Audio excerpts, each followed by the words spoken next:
forces when a body is inside a fluid, or in other words, basics of fluid mechanics. And we were discussing about Archimedes principle and buoyancy also. So today we'll start with some problems based on that, and then eventually we'll move on to the next topic. So we're now reaching towards the end of book 1 in physics, and very soon we'll be moving on to book 2, which will have electricity and magnetism and things like that.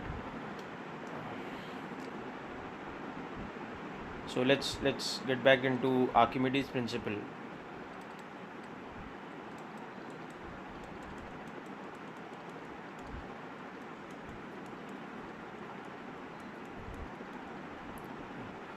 So the statement of the principle we had seen last time, that when a body is partially or completely submerged inside a fluid, whichever be the case, okay, a body is submerged either partially or fully, experiences an upward force.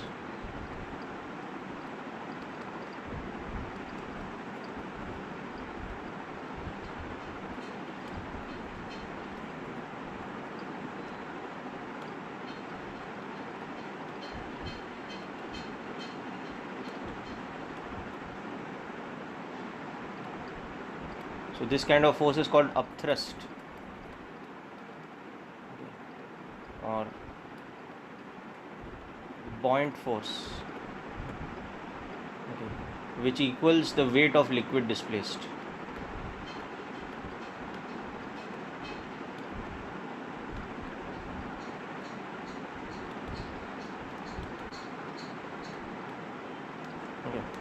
So the formula for this kind of force will become that the buoyant force B is equal to density of the fluid into the volume of the submerged part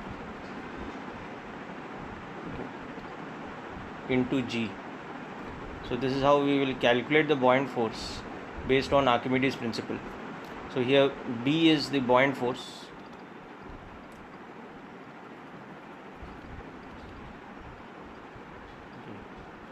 or upthrust,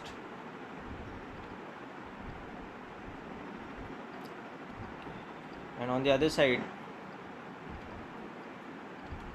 this is the density of the fluid in which it is submerged. Okay, and typically this density should be expressed in kilogram per meter cube. V sub over here is the volume of the portion submerged.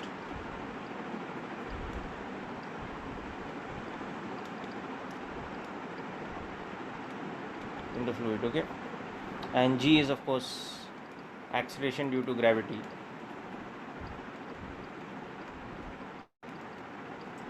So it is 9.8 meters per second square, or sometimes we take it approximately equal to 10 meters per second square, whereas this should be in meter cube. The volume should be expressed in meter cube, so that we can then get the buoyant force in the SI unit, which is newtons. So just make a note of this formula first, and then we will discuss the application of this in numerical problems today.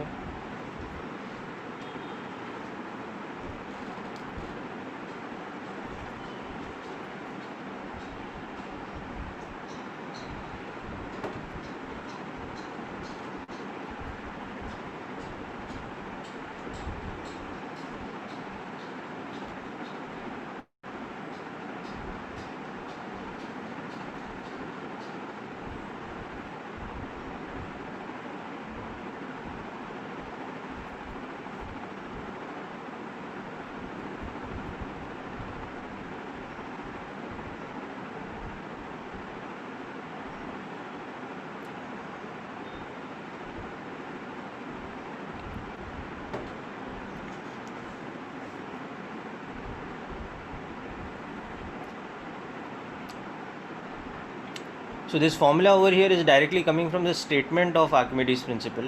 Okay, weight of fluid displaced, this thing, this will be equal to nothing but mass of fluid displaced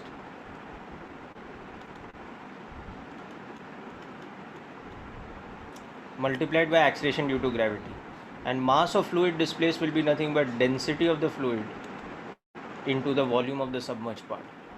So that's how we get this formula actually.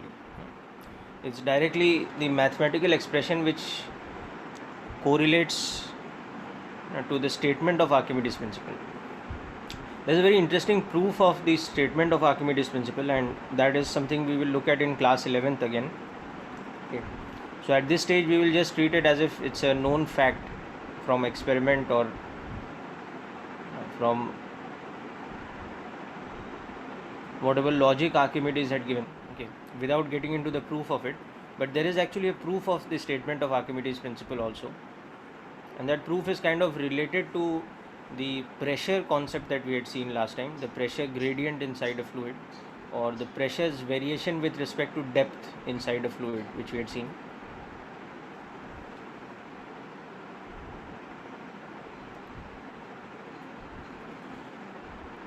Okay, so let us see a simple example of the application of this concept. Okay, so what happens is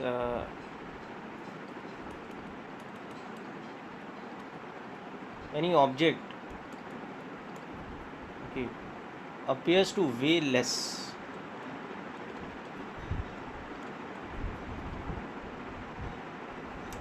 appears to have a lesser amount of weight, appears to weigh less than its true weight when placed inside a liquid. Okay. So why that happens is because upthrust or buoyant force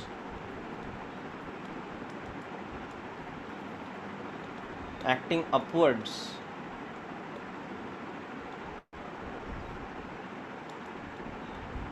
tends to make its apparent weight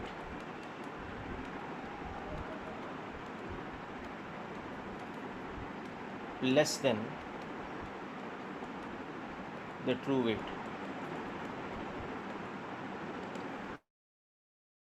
So this is an important, you can say a direct everyday life implication of buoyant force. So basically, suppose we are using a spring balance to measure the weight of an object. So this is a spring gauge or balance.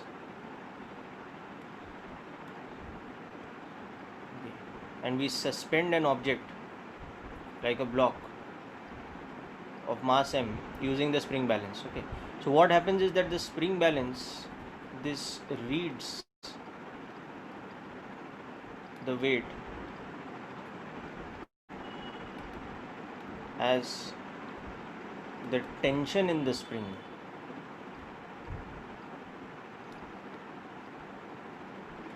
Okay.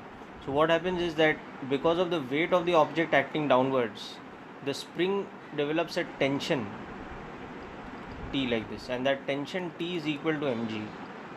So what the weighing balance or the spring balance ends up reading is the tension which equals to the true weight. Okay. But in the same situation, if we were to keep the object submerged inside a bucket of water or something like that, let's say. So now we have kept it submerged like this in some fluid, but then again we are using the same spring balance to suspend it. Okay. So this time what will happen, that the reading of the spring balance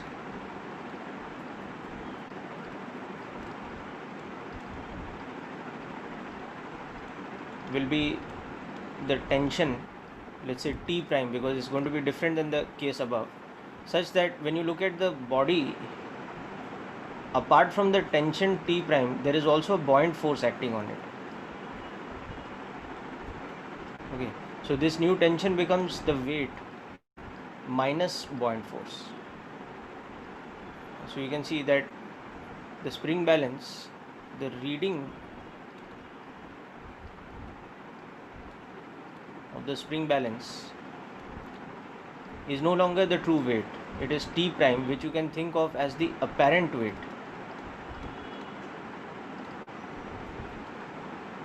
Which is the true weight minus the buoyant force. Okay, whereas here the reading of the spring balance T is equal to the true weight of the body. Okay. Whereas the moment you suspend it under water, what happens? The reading of the spring balance becomes the apparent weight, which is less than the true weight. Okay, so we are going to look at some numerical problems based on this concept also. But first of all, you should understand how this phenomena happens. Why any object, and this is a very apparent phenomena. Like when as a person we step inside underwater or something, also we feel lighter. Our limbs feel lighter. It feels like it's less effort to lift a leg or lift an object or anything like that. That happens because the apparent weight of any object or any body or any person or whatever, when they are inside a fluid, is less than the true weight. And that happens because the liquid is applying an upthrust or a buoyant force on the body.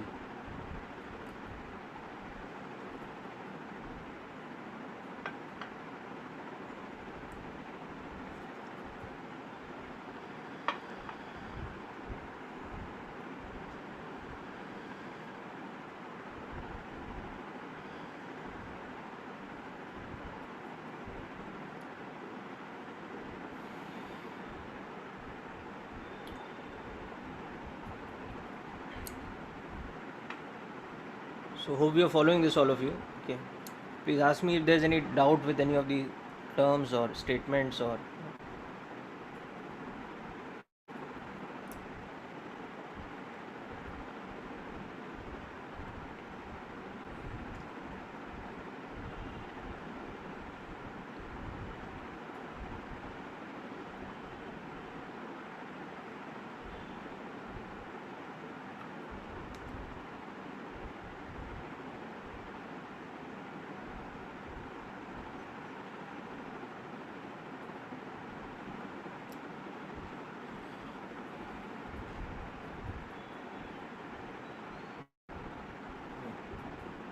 So this diagram that we made on this side here, this is called the free body diagram. Remember we had discussed about this in Newton's laws. This is the free body diagram of the weight or of the mass over here.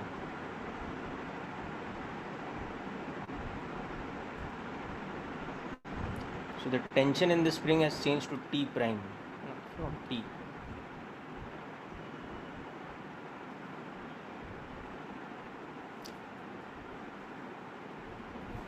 Okay, so let us convert this into a numerical problem now.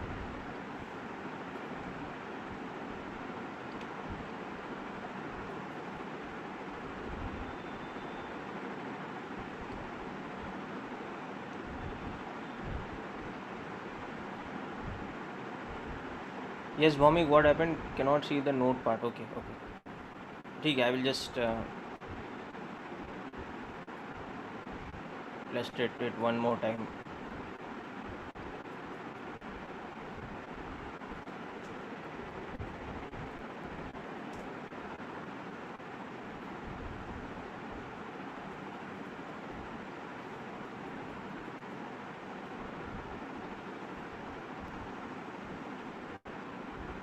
Yeah, so I think it should be visible fully now, Bhomik.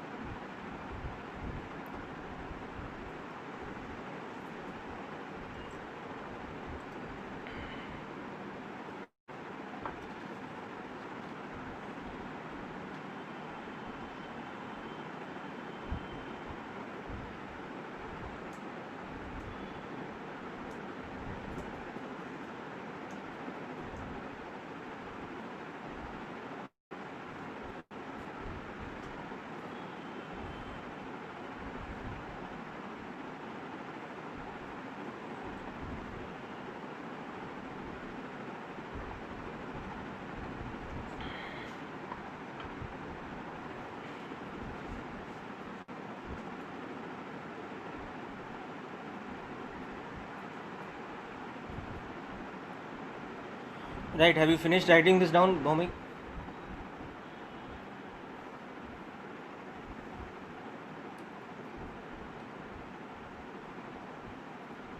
Okay, okay, finish. It's fine.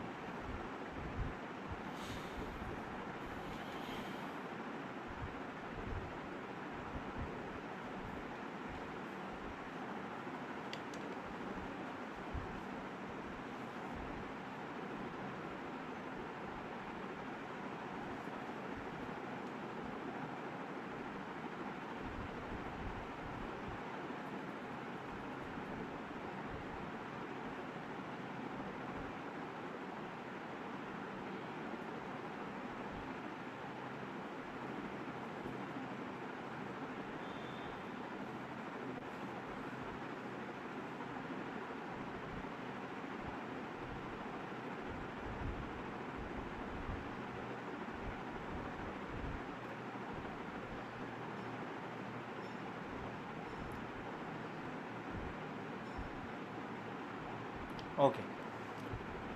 Yeah, so as I was saying, let us convert this situation into a numerical problem now, and we'll understand how to apply Archimedes principle.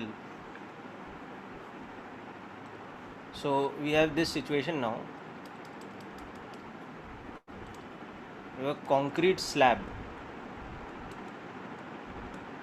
okay, and it weighs 500 kilograms when suspended by a spring balance, okay, in air. Okay. Now the slab is completely submerged in underwater.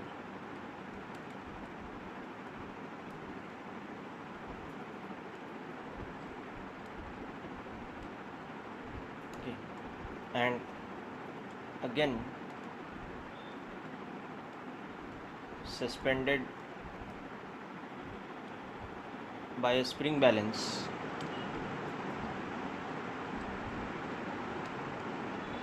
Okay. And it now appears to weigh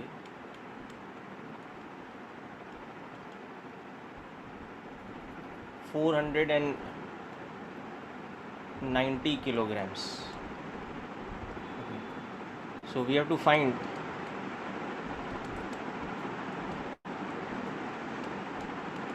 the buoyant force on the slab when underwater. Okay, and for that we take the value of G as 10 meters per second square. Okay, then secondly we have to find the density of concrete. Okay, and for this it is given to us that the density of water is 1 gram per centimeter cube, 1 gram per cc. Okay, and we have to also find that if the slab were weighed with half of it submerged in water,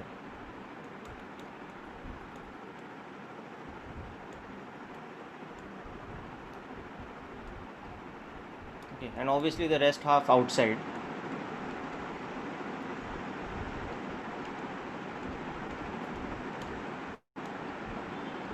Okay.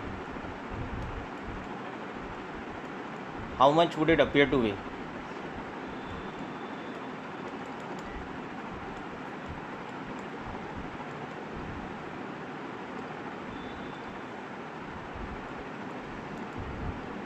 Just try this out, people.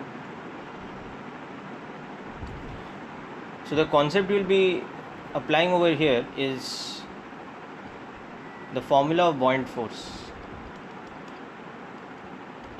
It is density of water into volume of the submerged part into G.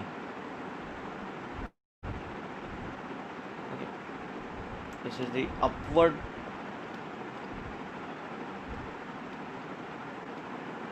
buoyant force.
interruption with the power cut. So I'm back online now, and this is the question again.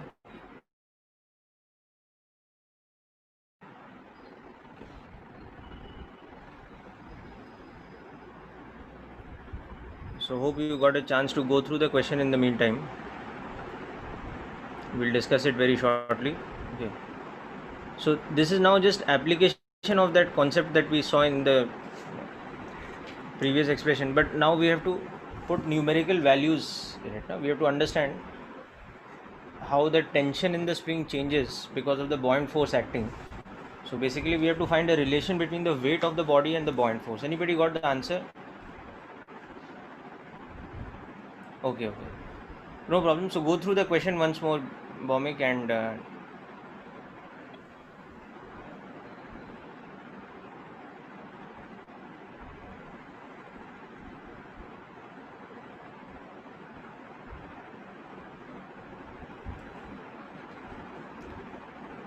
yeah, Adinath, good. Your answer is correct.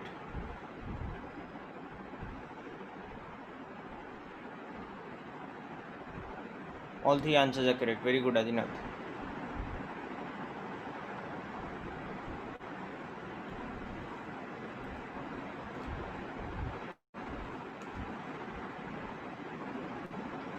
Okay.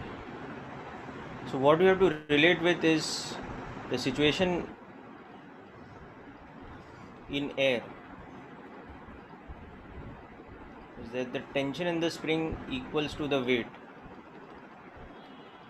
So that will be 500 kg into acceleration due to gravity, whatever that is. Okay.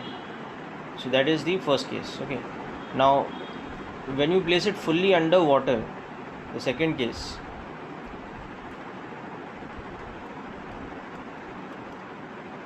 completely submerged. Okay. So that time there is a buoyant force acting on it because your concrete slab is completely submerged underwater. Okay. So it is submerged in such a way that all of its volume, 100% of its volume, is submerged. So this is the thing you have to understand. Okay.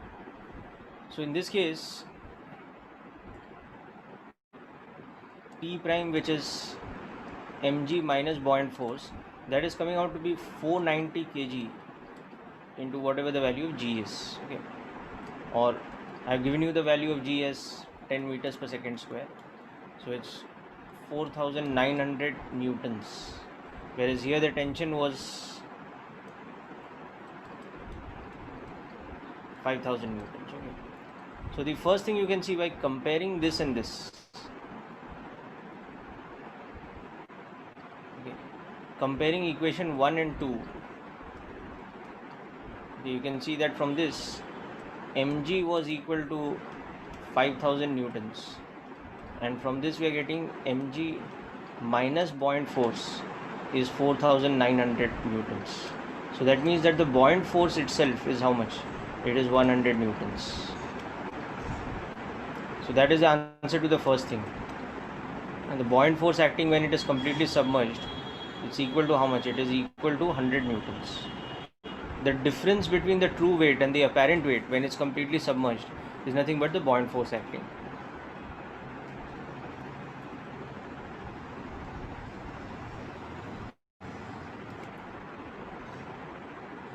Okay. Now next what we will do is we want to find the density of concrete. Okay. So to find the density of concrete, okay, what we need the volume, let's say V of the block, because mg is 500 g, so mass of the body is 500 kgs. So this mass is nothing but density into volume. Okay, so from this we need to find out the density of concrete. So for that we need the volume. Okay, now also when the block is fully submerged,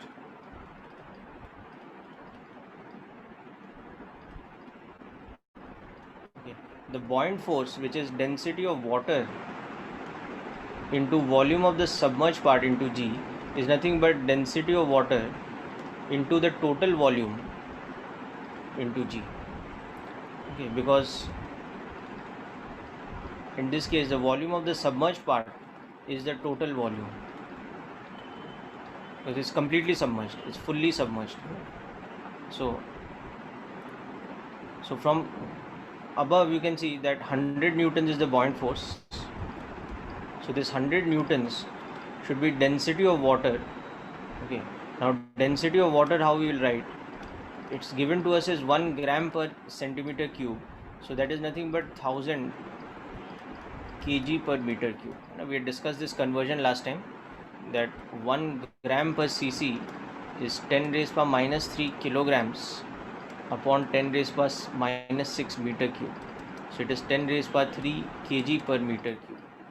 So this conversion we are using here. So this will become 1000 into the volume of the body into G. So this is kg per meter cube. Okay, and G is 10 meters per second square. So from this we will get the volume of the body as 10 raised power minus 2 meter cube. This is the volume of the block. Okay, therefore its mass is equal to this, where this rho is density of concrete. Okay, so that's the unknown quantity. Now we know the mass is 200 kg, and that is equal to this unknown density multiplied by the volume of 10 raised power minus 2.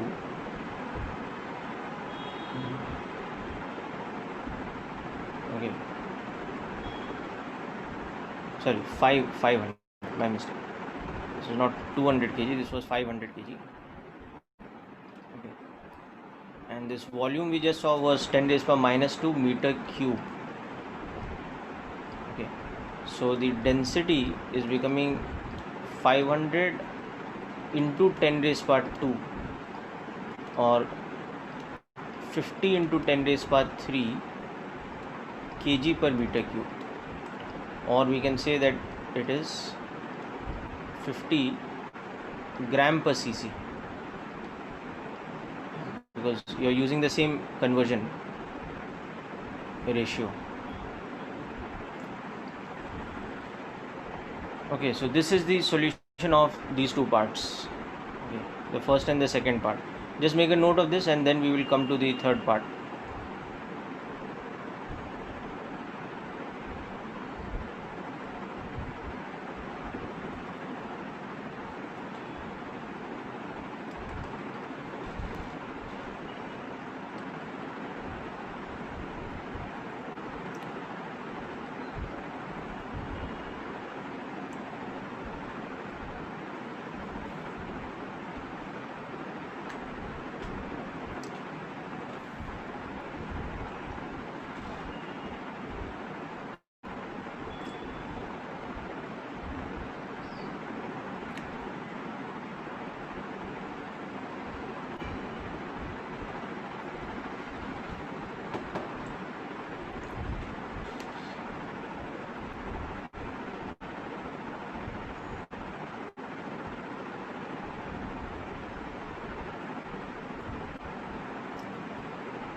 Okay, so hope this part is clear. I'm scrolling down to the second part of the question now.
Yeah, so third part, Dhruv, what is happening is the buoyant force will become less, no?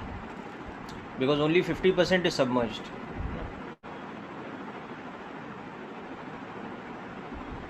So have all of you finished writing down the second part? Should be clear, I hope.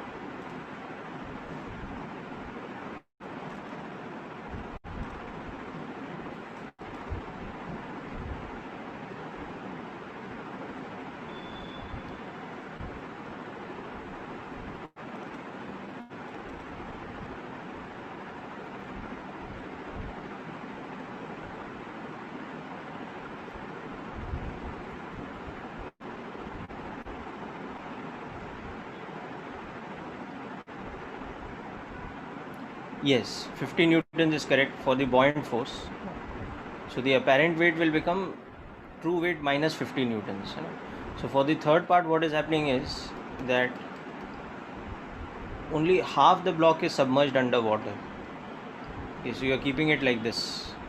You are keeping it suspended using the spring balance, but in such a way that 50% of it is submerged and outside. Okay. That is what we call partial submergence. Okay. So if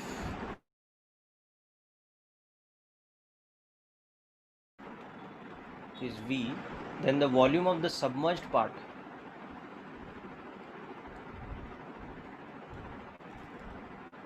is V by 2. That is given to us in the question. Okay. So therefore the buoyant force now will be something different. It will be B prime, let's say. So the free body diagram of the block has some new buoyant force and some new tension, but obviously weight does not change. Okay. So the new buoyant force will be density of water into volume of submerged part into G. So that is density of water into V by 2 into G. So this is our new buoyant force. So now the apparent weight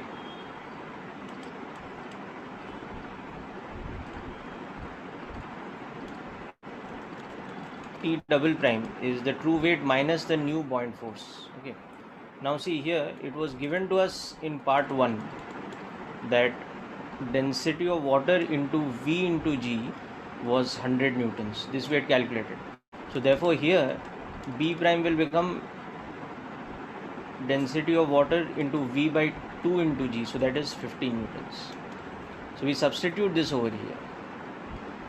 So substitute this, so we get, okay, and of course mg was 5000 newtons. Okay, we substitute that also, so we have 5000 minus 50 newtons this time. So the tension becomes 4950 newtons, which is like, this. So the apparent weight is 495 g newtons. Okay, or it can be expressed as the weight of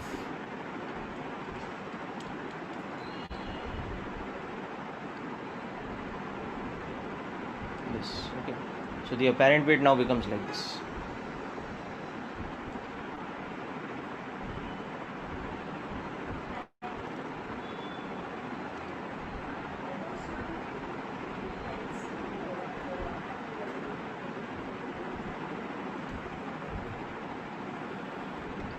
Okay people, so hope this is fully clear.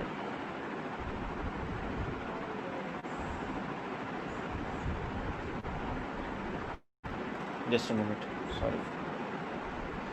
Yeah.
Alright, so this question is done, I hope. Okay.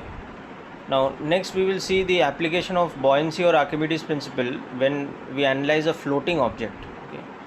So,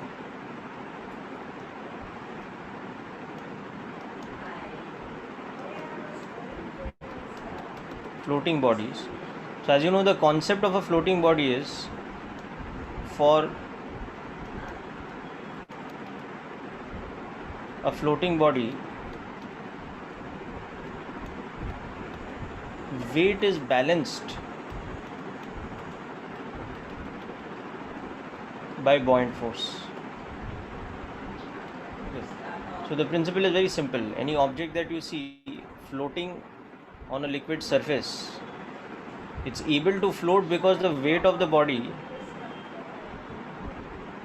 is not more than the buoyant force. For a certain amount of buoyant force, the weight is getting balanced by, so suppose the situation is like this, so it is able to float because the buoyant force is able to balance the weight. Okay. So the condition for floating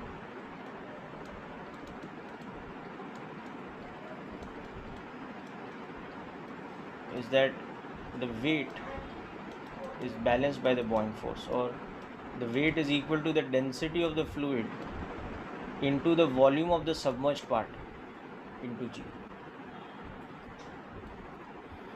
So this kind of situation, okay. So now a very ordinary situation of this is, we have something like this, a solid wooden block, okay, uniformly dense, okay, floats with, let's say, 60% of its volume underwater, okay. Density of water given to us as 1 gram per cc. So first of all, find its volume and the volume of the submerged portion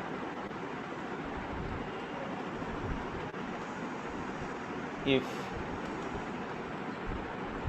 the mass of the block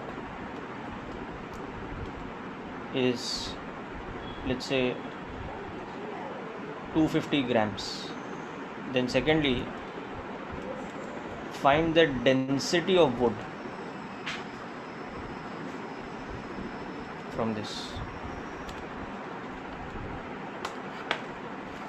So very easy question. You have to just apply the formula that I have given above with the information directly given in the question that 60% of its volume is submerged.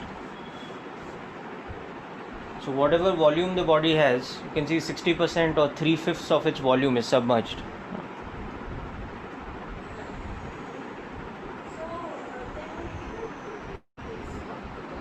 Yes, cubic centimeters, Bhomik, is the same thing as centimeter cube, right?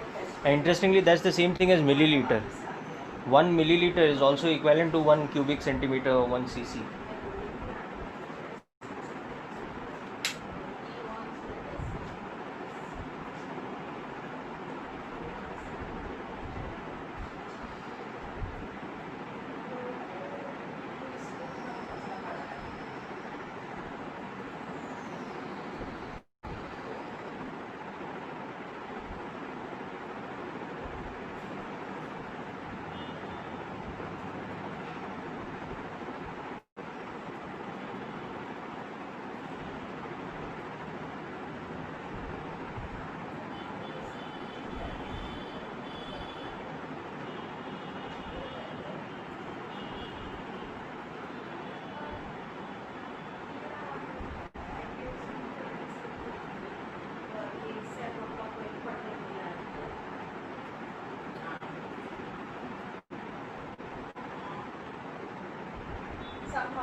Yes, very good, Adinath. That's correct.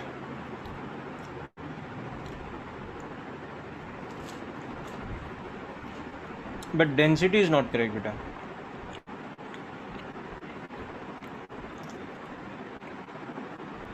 Just check the answer for the density.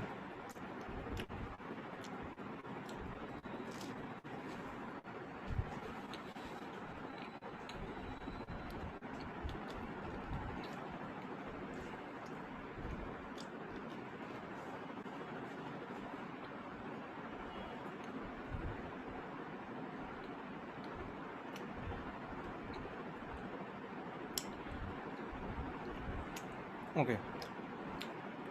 So let's figure this out. So this is what is happening. Your wooden block, solid wood, assuming uniform density. Now it is submerged such that 60% of its volume is underwater, and 40% is therefore outside.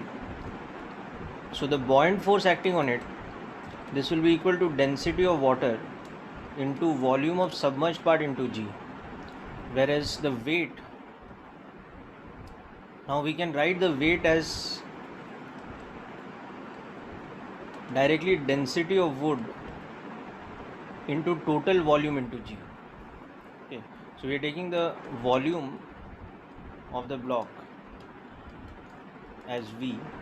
So therefore volume submerged will be 0.6 times V, or 3 by 5 V, or 60% of V. That is what is given to us in the question. Okay, and this is equal to 250 grams into G. Okay, so because it is floating body implies that the buoyant force is balancing the weight. Okay, so density of water into 3 by 5 V into G is equal to 200 grams into G, because mass is given to us.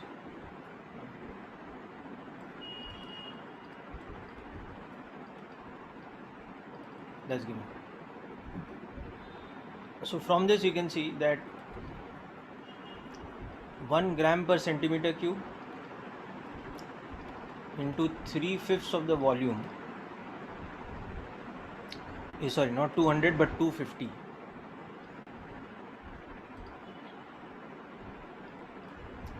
Cancel the G on both sides, so 250 grams. So this is the first thing that we are getting from them. So this is the data that was given to us, that the mass of the block is 250 grams and the buoyant force, is with 60% submerged, and density of water is gram per cc, 1 gram per cc. So using all this, we will get the volume as 250 into 5 by 3 centimeter cube, or we will get the volume of the body as 1250 by 3, or that is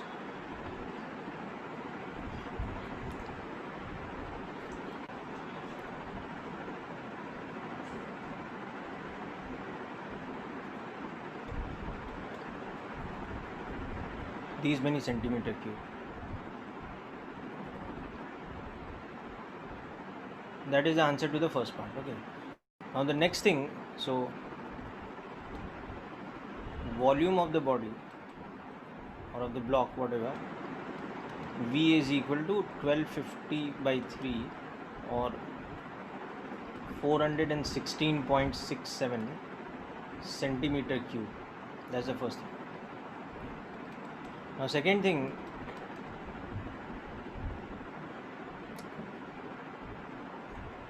mg equal to buoyant force means density of wood into volume into G is equal to density of water into volume of submerged part into G. So density of wood into V is equal to density of water, which is 1 gram per cc, into 0.6 V, because of this information again. This information you are just substituting it here. Okay. So that means density of wood is how much? It is 0.6 gram per cc.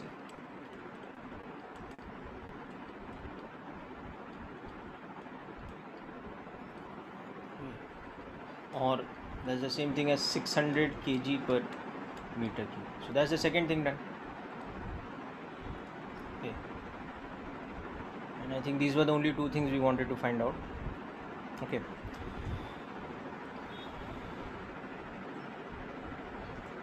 So very simple question here, because we are assuming that the density of the body is uniform.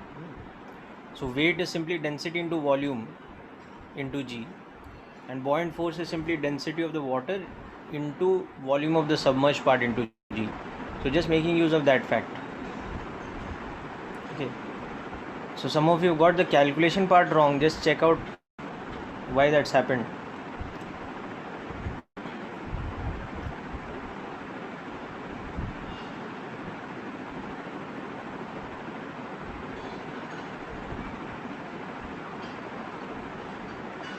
So you have to understand this whole thing, that the mass of the body, that is density of wood into total volume. Okay. And that is given to us as 250 grams. But density of wood is not 1 gram per cc, na? So volume is not 250 centimeter cube. Whereas what about the buoyant force? That is density of water into volume of submerged part into G. And that is equal to mg, because it is a floating object. So in this, the submerged volume is 3 by 5 of total volume, and the density of water is 1 gram per cc. So this information when substituted here, and this mass is over here. So it's a bit of an indirect question.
Okay. So hope the calculation is clear in this part to all of you. You have to understand floating object है और solid block है. So its density has to be less than density of water. Otherwise it will not float, it will submerge.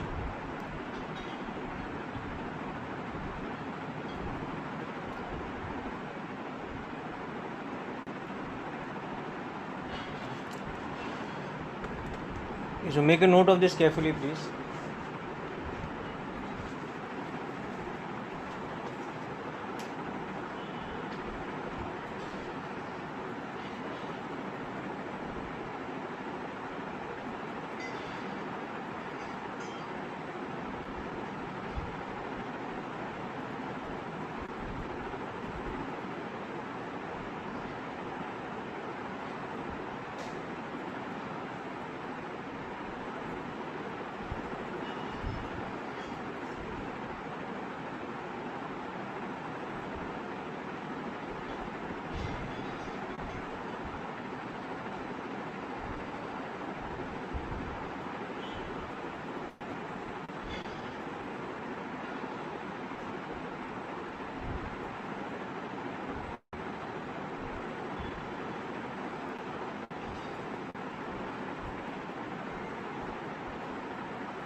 Okay, so I'm hoping this question is clear to all of you now. Now we'll do one more part in this question. Having got all this data, okay. Now suppose the floating block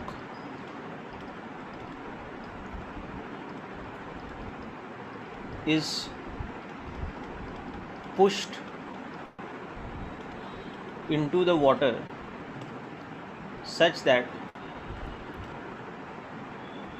80% of its volume is submerged.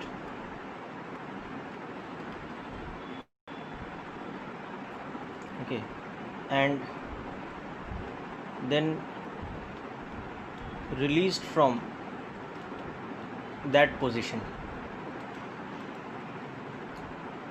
Find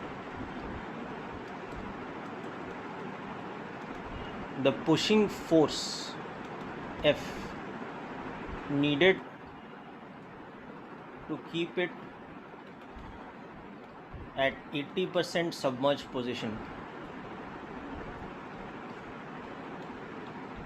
Okay, how much force would we need to apply? And secondly, the acceleration of the block at the instant when it is released.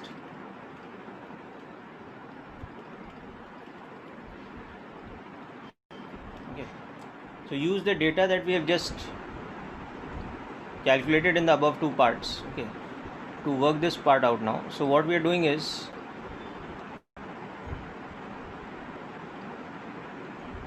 now the block is further pushed underwater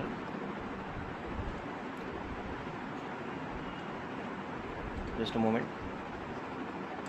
So now we are pushing this block further into the water so that 80% of it is submerged. In the floating condition, remember, 60% of it was submerged. Okay, so we will have to apply a downward force in order to keep it submerged at 80% volume. Okay, so the water level is higher up against it now.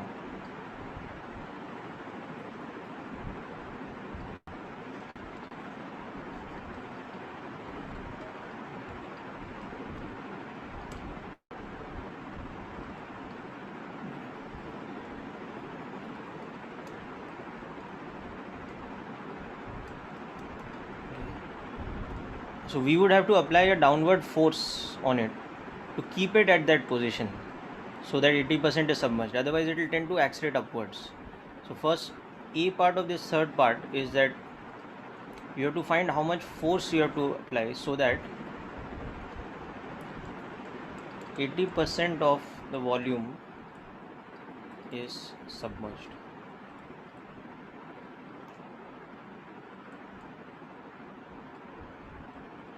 Okay. So the data that we need from the earlier parts here would be that density of wood is 0.6 gram per cc and density of water is 1 gram per cc. Using this data you will be able to calculate both the things. Okay, the mass of the block was 250 grams. Okay, you will be able to calculate both A and B part. Just work it out from this data that is given. So all this is very simple, you will realize it's just application of Newton's second law that net force is equal to mass into acceleration. But along with that, the concept of Archimedes principle that upthrust equals weight of fluid displaced.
Yeah, the amount of force, let's see.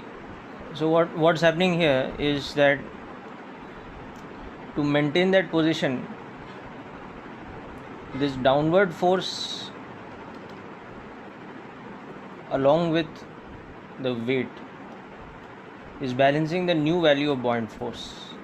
Okay, now the new value of buoyant force will be density of water into 0.8 times the volume into G. Okay, and mg is 250 grams into G. Okay, so we know that F plus mg is balancing the new value of buoyant force. So the amount of force has to be this minus mg. So this is density of water into 0.8 times the volume into G.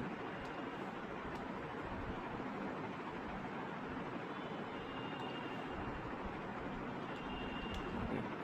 Whereas the weight is 250 grams into G. Okay. Now from part 1 we know that mg was equal to the buoyant force in that part, and that was equal to what? That was density of water into 0.6 times the volume into G. Okay, so basically 0.6 times density of water into V into G is equal to mg. So therefore 0.8 times density of water into V into G is how much? It is 8 by 6 times the weight, or 4 by 3 times the weight. Okay, so this whole term is actually equal to 4 by 3 times mg. So this is this much. So the amount of force we have to apply is 1/3 of the weight. So that is 250 grams into G by 3. So we can write that as 0.25 kg into 10 meters per second square divided by 3. So that is 2.5 by 3 newtons, or 0.83 newtons of force has to be applied. Okay, so just basically compare this situation with the first case. In first case, buoyant force, let's say B1, was density of water into 0.6 times volume into G, and that was balancing the weight. So B1 was equal to mg. Whereas in this part now, what is happening? The buoyant force has changed to, let's say, B3, which is density of wood into 0.8 times V into G. Okay, but to balance that extra buoyant force, we have put this amount of force.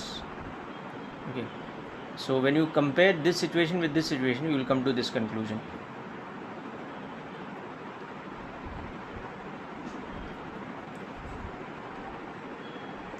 And from that we will find the acceleration also next. Okay, so when you withdraw this force, okay, next when the force F is removed, just at that instant the buoyant force remains this value. Okay, it remains density of water into 0.8 Vg, which is 4 by 3 times the weight.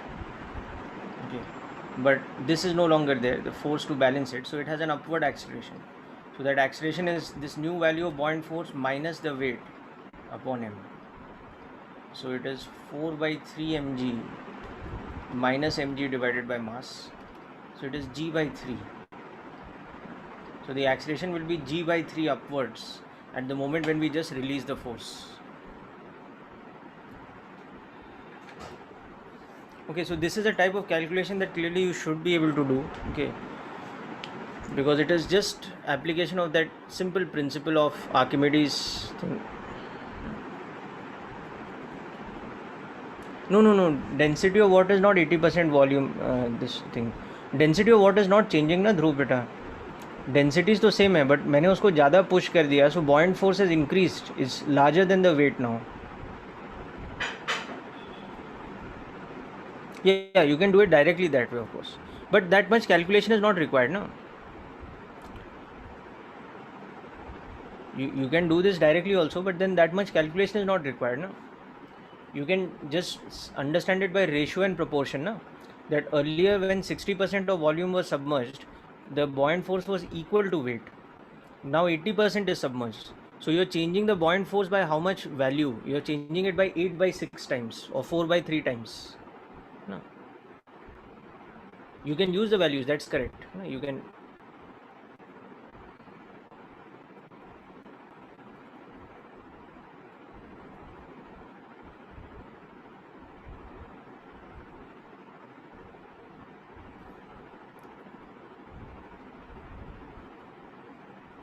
Okay, Bhaumik, so this is the question of the third part, and then I'll show you the solution again. So this diagram just below the question corresponds to what's happening over here. We are applying that force so that we are keeping it forcefully at 80% submergence. So then the free body diagram is the one on the right. That buoyant force is more than weight. So F plus mg together is balancing buoyant force. So now the calculation thing comes in. Okay, so the calculation thing is that the new buoyant force is 80% of volume into density of water into g, whereas earlier in first part to balance the weight, how much it was? 60% of volume into v into g. Now, so that means 0.6 times v into g is proportional to the weight. So 0.8 times will become 4 by 3 times the weight. So that's how your F is becoming 4 by 3 mg minus mg.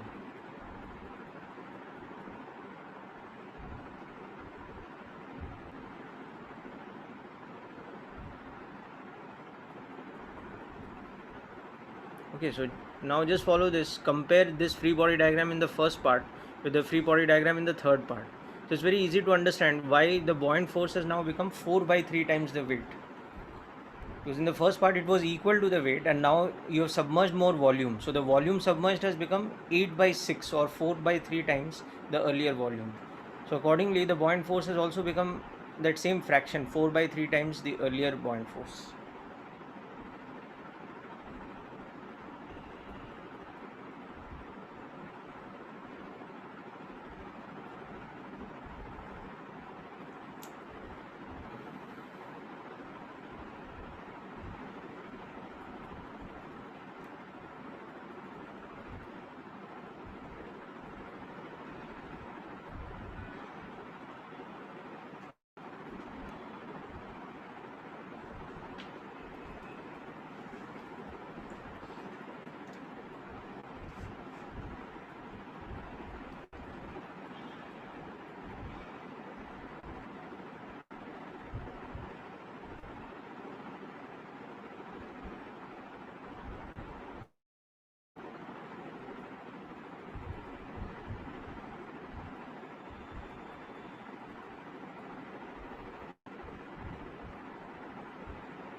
Okay, now the thing is, when you release the force, at that moment, still 80% is submerged, so the buoyant force's value just at that instant is the same thing. It's 4 by 3 mg, so it's exceeding the weight by that much, so the acceleration becomes net force, which is buoyant force minus weight divided by mass.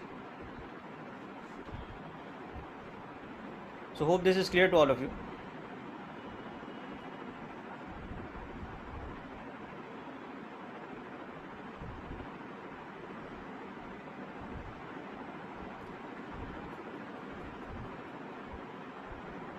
Okay, now we will look at one final problem, which is a more unusual type of situation in our calculation. You can see this type of calculation logic becomes more important when it comes to competitive exams, whereas the ones I did earlier were more straightforward type of questions. Okay, so in this, what we have is, imagine we have a spherical rubber ball, okay, but that is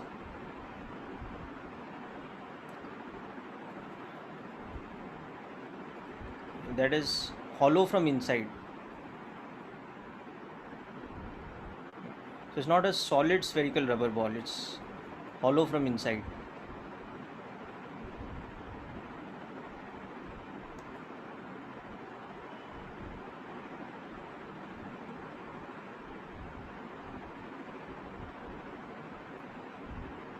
So this is not a disc or something, it's actually a sphere. So you have to imagine this in 3 dimensions.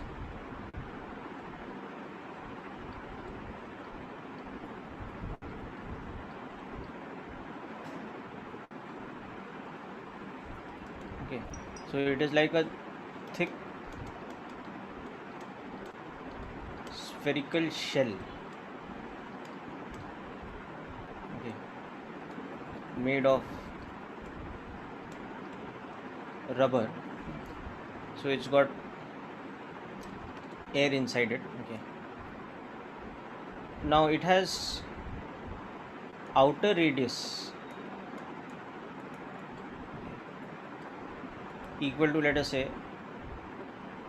5 centimeters, and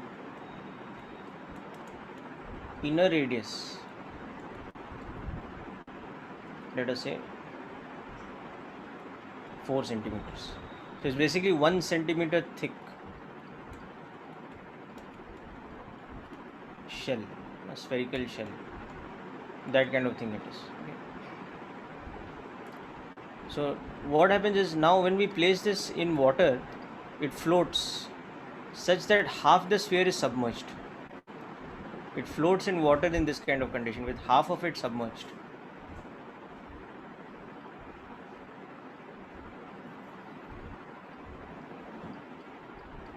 So this shell floats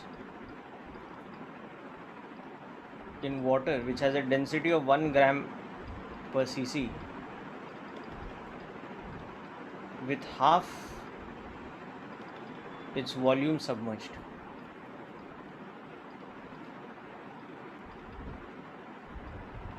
So calculate the density of rubber from this information.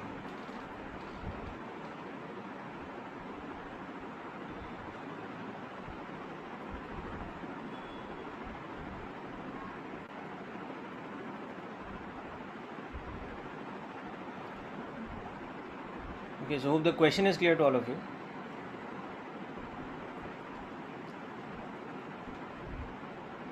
Let's try to work this out now.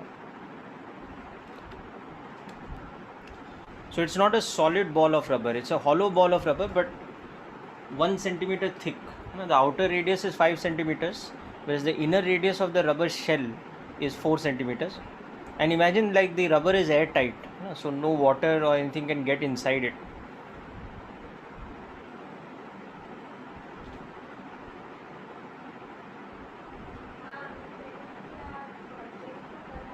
Like, if you ever seen a tennis ball split, you'll realize that it's hollow from inside. It's like a thick spherical shell, or something like that.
So again, since it's a floating object, the concept will apply is the same, that weight is equal to buoyant force. But be careful how you will substitute the weight in terms of density of rubber.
It's coming out to be the same. No, it's not the case, Adinath. Okay, so let's understand. So once again, the basic idea of forces is the same. You have to equate the buoyant force with the weight. Buoyant force acting upwards, weight acting downwards. But here buoyant force will be what? It will be density of water into volume of the submerged part into G. Okay, whereas this will be density of rubber into volume of rubber. You will neglect the density of air inside. Yeah, somebody else got the answer. No, 0.5 नहीं होगा. I'll explain why. Okay, so see, density of water को किससे multiply करेंगे? Volume of the submerge part. So that is 2/3 pi into 5 centimetre cube into g. Okay, because volume of the submerged part is half the volume of the sphere. Okay, so it is half of 4 by 3 pi r1 cube, where r1 is the outer radius, which is 5 centimeters. Okay, but on the other side, this is density of rubber into volume of rubber. So वो कितना होगा? It will be 4 by 3 pi into 5 centimeter cube minus 4 centimeter cube. No, because it's not solid rubber, no? So it's the volume of the shell. Okay, so volume of rubber present is the volume of the shell. So that is 4 by 3 pi r1 cube minus r2 cube, where r2 is the inner volume, the inner radius, which is 4 centimeters. Understood? So now just cancel the common terms and all that. So you can see here that you can cancel out g, you can cancel out pi by 3 also. Okay. So you'll get density of water is equal to density of rubber into 2 into 5 cube minus 4 cube. This side you have 5 cube still. Okay, so density of rubber is becoming density of water into 5 cube upon 2 times 5 cube minus 4 cube. So that is 1 gram per cc into 125 upon 2 into 125 minus 64. So the density of rubber will become this kind of situation. 125 divided by, ये कितना हो जाएगा, 125 minus 64. So that will give us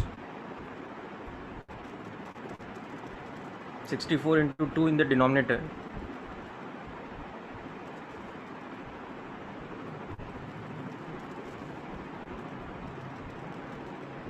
So that will be 122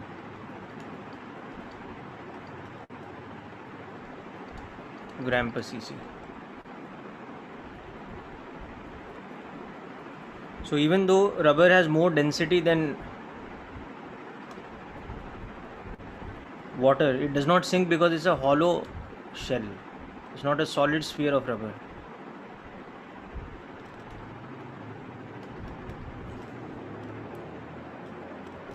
Hope this is clear to all of you. So you have to be extra careful when doing this type of a question. That's why I told you that it's a little bit different from the standard situation where you take the density of a body to be uniform. So the weight just becomes density into volume. Yes, the rubber is uniform, but it's hollow shell. It's not solid sphere. Whereas the amount of water displaced, water is not getting into the air pocket inside the shell. So the water displaced is actually equal to the half of the total volume of the sphere, the outer volume of the sphere.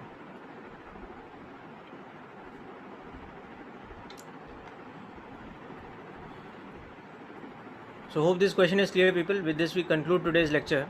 So next time we will discuss about sound waves and wave motion in general, and that will be the last part of the book 1 of physics. Thereafter we will be moving on to book 2. So complete questions related to buoyant force and Archimedes principle from the forces chapter, the Newton's laws of motion chapter. And of course I hope you have completed work energy after that also.